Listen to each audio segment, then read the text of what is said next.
ජාත්‍යන්තර සාම දිනය පිළිබඳව කතා කරන විට පැය ගණන් කතා කරන්න පුළුවන් අද ලෝක සාමය පිළිබඳව. ජාත්‍යන්තර සාම සමුළුවේ මූලස්ථානයේ සිටින ඇමරිකා එක්සත් ජනපදයේ සහ කොරියාවේ මම ඒෂියා පැසිෆික් කලාපයේ පාර සභාපතිවරයා වශයෙන් තමයි කටයුතු කරන්නේ. ඒක නිසා මම පහුගිය අවුරුදු දෙක තුනක් අපේ අසල්වැසි රටවල් වල ඇතිවෙච්ච අභ්‍යන්තර අර්බුදවලදී බංග්ලාදේශය, ඒ වගේම ඉන්දුනීසියාව, ඒ වගේම මාලදිවයින, පිලිපීන මේ වගේ රටවල් වලට අපේ මූලස්ථානයේ නිලධාරීන් සංගමයන් සහභාගී වුණා. ඒ සෑම අවස්ථාවකදීම අපි ඉල්ලා සිටියේ අංක 1 රටක තිබිය යුතු ප්‍රජාතන්ත්‍රවාදයේ රැකගන්න මොනක් ගැටුම් තිබුණා. විශේෂයෙන්ම හමුදා පාලන වලට රටවල් යන්න නොදී ප්‍රජාතන්ත්‍රවාදයේ මානව හිමිකම්, මූලික අයිතිවාසිකම් මේ කියන කරුණු මුල් කරගත් සමාජයක් ගොඩනැගෙන්නට තිබිය යුතු එවැනි ව්‍යාපාර ශක්තිපත් කිරීම තමයි අපි කළ යුත්තේ. නමුත් ඇත්තෙන්ම අපේ ආම්දුරනේ මහාචාර්යතුමනි, ඔබ කවුරුත් දන්නවද ලෝකය ජාත්‍යන්තර බලවතුන්ගේ තුවක්කු වලට යට කරපු දුගී දුප්පත් ජනතාව තමයි මැරෙන්නේ හැමතැනම. ලෝකේ බලවතුන් කීප දෙනෙකුට ඔවුන්ගේ තිබෙන යුද මානසිකත්වය, බලය පිළිබඳව තිබෙන විශේෂයෙන්ම කෑදරකම, මේ නිසා හැම විටම තමන්ගේ ඉඩමේ තිබෙන වැට තවත් කොහොමද ලොකු කරගන්නේ කියලා තමයි ඒගොල්ලෝ කරන්නේ. මේ රටේ මේ ලෝකේ ජනගහනයෙන් ඔබ දන්නවා දරුවනේ ඔබ ඉගෙනගෙන තිබෙනවා. ලෝක ජනගහනයෙන් 3න් 1ක් අපේ ආන්දෝලනයේ බඩගින්නේ බව වහන්සේලා දානවා. මේ 3න් 1ක් බඩගින්නේ ඉන්නදී ලෝකේ බලවතුන් තමන්ගේ තුවක්කු එල්ල කරනවා. fighter aircraft, missile, rocket launch, multi barrel, ඊට පල්ලෙහා තියෙන 85 86 කියයි මේවා මේ දේවා. ඒ පෞද්ගලික කාලේ ඉරානයේ දාපු B2 ප්‍රහාරක යානා ගිහිල්ලා දාපු බෝම්බ B2 4ක් ගියා. ඒ ගිහින් තමයි ඒ තිබෙන නියුට්‍රන් මේවා පරමාණු කියන ස්ථාන වලට ගන්නේ. ඒවා එකක් ගිහින් ගහපුවම අඩි 30ක් 40ක් යනවා යකට, ඊළඟ එක ගිහින් ගහපුවම තව අඩි 60ක් විතර යකට යනවා. ඒ B2 aircraft ආරක්ෂා කරන්න fighter aircraft 125ක් ගියා ඇමරිකාවට. fighter aircraft 125කට B2 4 ආරක්ෂා කරන්න දුන්නා. වෙනත් තමන්ගේ ප්‍රතිවාදී සටන්කරුවන්ගේ ප්‍රහාර එල්ලෙයි කියලා. B2 ප්‍රහාරට යානාවකට යන බිලියන් ගාණක් කීයද ඇමරිකන් ඩොලර්. ඒවා රකින්න ගිය fighter aircraft 125කින් එකකට යන මුදල කොච්චරද ඇමරිකන් ඩොලර්. දැන් යුක්‍රේන රෂ්‍යා යුද්ධය, ඊශ්‍රායලය වටේ ඉන්න ඔක්කොම ගැව්වා. පලස්තීනයට ඉරක් නෙවෙයි, පලස්තීනයේ විශාල ජන සංහාරයක් කෙරුවා. ඊළඟට ලෙබනන් එකේ කෑල්ලක් අල්ලගෙන එහෙන් ගියා. එගිල්ලා ලෙබනන් එකේ කෑල්ලක් අල්ලගෙන ගියාම ඒකේ මායිම බවුන්ඩරි අහු වෙනවා ඉරානේ. එතෙන් ගිහිල්ලා ගැව්වා ඉරානෙට. ඊළඟට තව ගැව්වා තවත් රටකට. මට හරියට නම මතක වෙන්නේ නැහැ. එතකොට මේ ලෝක බලවතුන් මේගොල්ලන්ගේ අවශ්‍යතාවය කුමක්ද? දැන් අපි වගේ දුගී දුප්පත් රටවල් වල අපේ වාර්ෂික අයවැය අපිට පියව ගන්න පුළුවන් ඔය එක fighter aircraft එකක සල්ලි අපිට දෙනවා.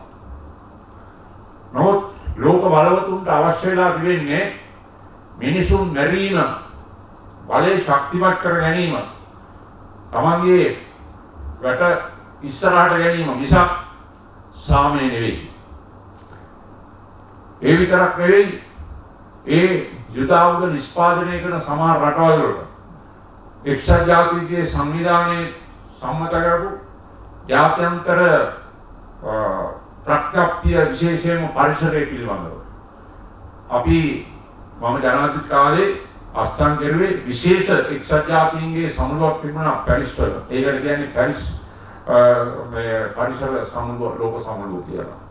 එතකොට UN එකේ රටවල් ගිහිල්ලා ඒ අස්තන් කරපු එක එතකොට ඉතින් ඔබාමා ජනාධිපතිතුමා.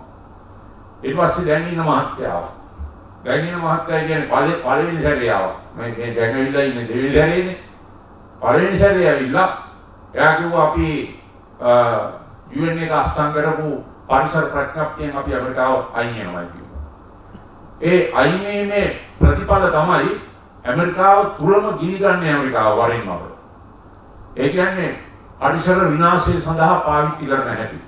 ඉස්සෙල්ලා තමන්ගේ රට විනාශ වෙන්නේ. ඔබ දැක්ක පෞද්ගලික කාලවලදී මේ මෑතක මාස දැන් 6-7 ඉස්සර වෙලා ඇමරිකාවේ ප්‍රාන්ත දෙකක් සම්පූර්ණයෙන්ම ගිනි අරන් විනාශ වුණා.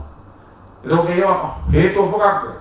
මේ තියෙන ගෝලීය උෂ්ණත්වයක් සමග ඇතිවන පරිසර දූෂණය නිසා. අද අපි ගත්තොත් ලංකාවේ විශේෂයෙන්ම වැඩිම පරිසර දූෂණයක් වාර්තා වෙන්නේ විද්‍යාඥයන්ගේ වාර්තා අනුව කොළඹ මර්දානයේ සිට කොටුව එක කොටසක් අනිත් ටික මහනුවර නගරය. ඔය දෙක තමයි දැනට ලංකාවේ අංක 1ට ඉන්නේ පරිසරයේ දූෂණය වෙන ප්‍රදේශ විදිහට. ඒකට මහනුවර නගරයේ තියෙන්නේ මැද්දේ වටේටම කඳු තියෙනවා. ඒ නිසා පාසල් දරුවෝ දහස් ගාණක් එනවා දවසට. සාමාන්‍ය මහ ජනතාව දහස් ගාණක් ඇතුළට එනවා. දළදා හාමුදුරුවෝ වගේ දහස් ගාණක් යනවා.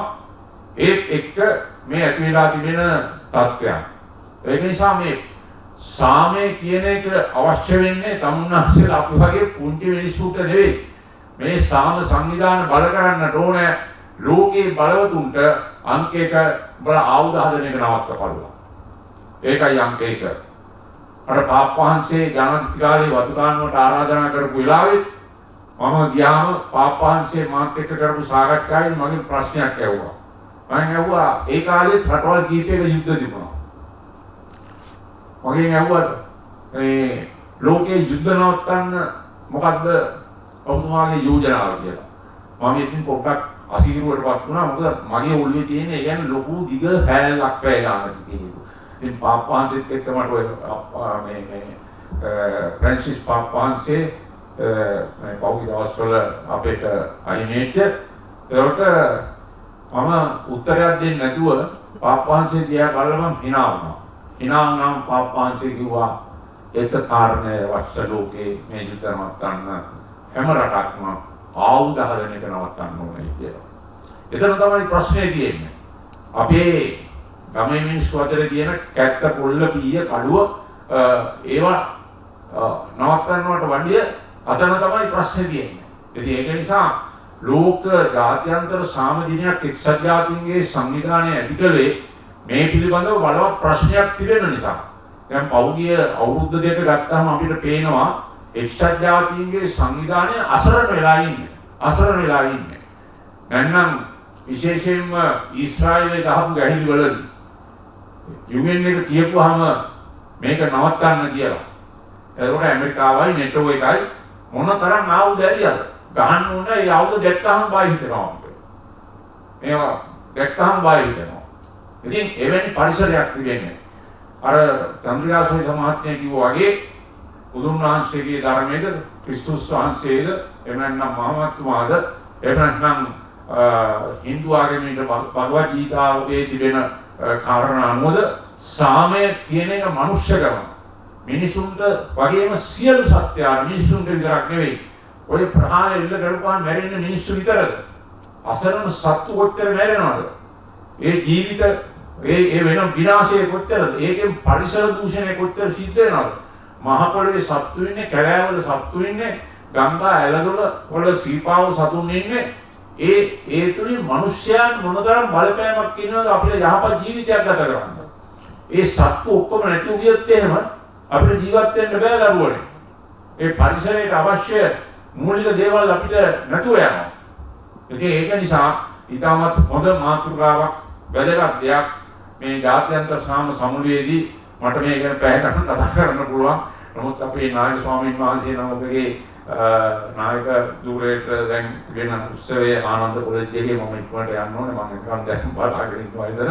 ඒ නිසා විශේෂයෙන්ම තුෂාර කුමාර මහත්මයා ඇතුලේ කාර්යය සඳහා ඉන්න සංවිධායක මණ්ඩලයේ තරුණ පිරියට චන්ද්‍රයා සුවිසනකිරිය ඇතුළු මේ තරුණ පිරිස් වගේම උගත් බුද්ධිමත් ආචාර්ය මහාචාර්යතුමාලා ගෙන්නලා එතුමාලාගේ දේශන පවත්වලා මේ ඔළුවට දෙන්නට ඕන දේ යහපත් දේ මේ විදිහට දෙන්න ලෝකයේ අපේ සමාජයේ අපේ රට තුල සාමය සඳහා ජාතිවාදයෙන් තොරව රටක් කොහොමද ගොඩනැගෙන්නේ මෙවැනි තත්ත්වයන් වලට මෙවැනි සාම ව්‍යාපාරයක් ඉතාමත් වැදගත් වෙනවා. අපේ සෑම ආගමකම ගෞරවනීය අපේ මහා සංඝරත්නය වගේම අනිකුත් පූජකතුමාලා මෙවැනි සංවිධාන වලට අපි එක රාශී කරගන්න ඕනේ. උන්වහන්සේලාගේ පෙරමුණ ඉදිරියට ලාගෙන තමයි අරගෙන තමයි අපි මෙවැනි ව්‍යාපාරයක් කළ යුතු වෙන්නේ. මේට වඩා මම කතා කරන්න බලාපොරොත්තු වෙන්නේ අද මේ වැදගත් උත්සවයට මම ආරාධනා කිරීම පිළිබඳව මම ඉතාමත් සතුටු වෙමි. ආචාර්ය මහාචාර්යතුමාගේ දේශනාවන් මම හරිම කැමතියි. නමුත් මේ අද මේ වෙච්ච අපරාධය නිසා අපිට යන්න දෙනවා.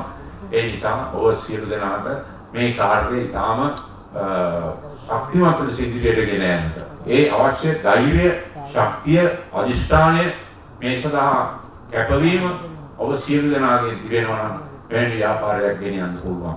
ඒ තුල යහපත් දෙයක් මිනිසුන්ට වගේම සියලු ලෝක සත්‍යයට කරන්න පුළුවන්. ඇලදුල, මහ පොළොව, තිරු සඳු, ගංගා ඒ සියල්ලටම ඒ ප්‍රතිඵල ලැබෙනවා.